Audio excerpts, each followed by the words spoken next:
Hi everybody, it's Alex Davidson with you today.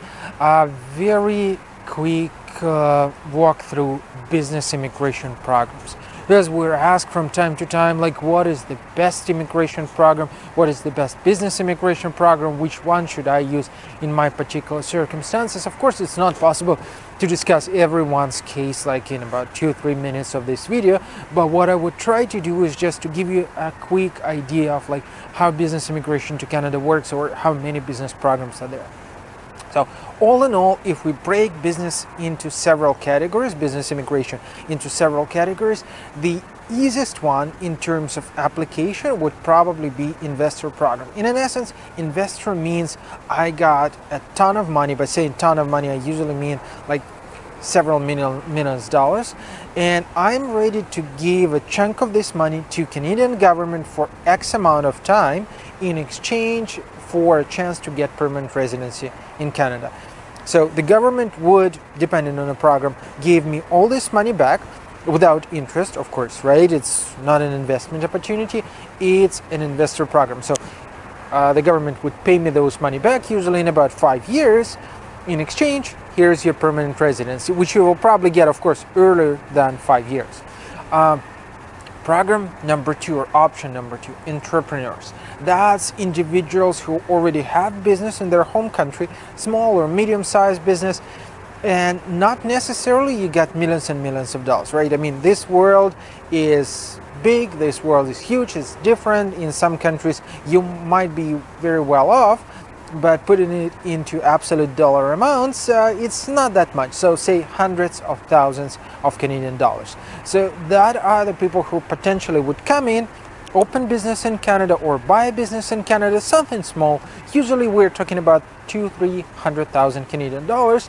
And you would be able to run this business, potentially hire Canadians, potentially create workplaces and pay taxes. That's the whole idea of business immigration, of course, like taxes and taxes. That's what every government in the world wants. Option number 3, self-employed individuals. So say you are engaged in cultural activities, you are an actor, you are a producer, you are a singer, you are a dancer. So you work for yourself in your home country. You do not need to create this workplace, right? Because you are this workplace. You won't be hired. You just come in and you start being engaged in those activities just like that. So speaking about these people, there are several programs or several categories for self-employed individuals. There are several programs and separate programs for farmers, for farm operators, for those who are looking to come in and establish a farm in Canada or buy a farm in Canada or buy a chunk of a farm in Canada. So if you are like very close to the soil, to animals, and you would looking to go ahead with that, guys, mostly welcome.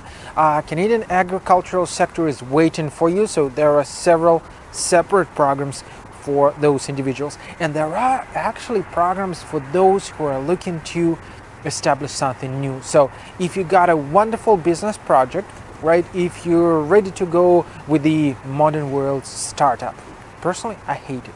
I just don't understand what the fuck is startup, okay? So you open a business down the road, it's already a startup, right? Because you got to start somewhere. So when people are talking about startup, usually they mean that, look, we've developed a stupid app for iPhone, nobody's buying it, my mom has downloaded it, I call it startup. Yes and no, because under this program you would have to attract money from investors in Canada. So you do not necessarily have something in your pocket, but you're able to convince other people to spend money on something pretty cool. So if it's really a startup, something which could attract those money from other people, well, yep, could go for it. There are separate programs and separate streams, not so many of them, but still separate streams for those who are looking to establish those startups. This is the very, very quick walkthrough all of these programs, and I understand that of course many of you would probably qualify for either or, and many would qualify for multiple, right? So maybe you have money and you're ready to invest or open business or buy a business, and maybe one of your businesses is a farm, so you might potentially go for that as well. Want to discuss pros, cons, opportunities? Talk to us. We get consultations. We're ready to discuss all of the opportunities and options. Maybe you're looking to buy a business and establish something new, or you're ready to, say, save a drowning business. That could also be an option. Business immigration is quite complicated. It differs a lot from, say, like easy peasy express entry. It differs a lot from straightforward immigration programs. That's something I always encourage people to go and discuss it in person. Our contacts at the end of the video, so feel absolutely free to drop me a line. And if you want to talk about real business opportunities, if you want to have your chances assessed and talk one by one, we would be absolutely glad to help you. Stay tuned with us.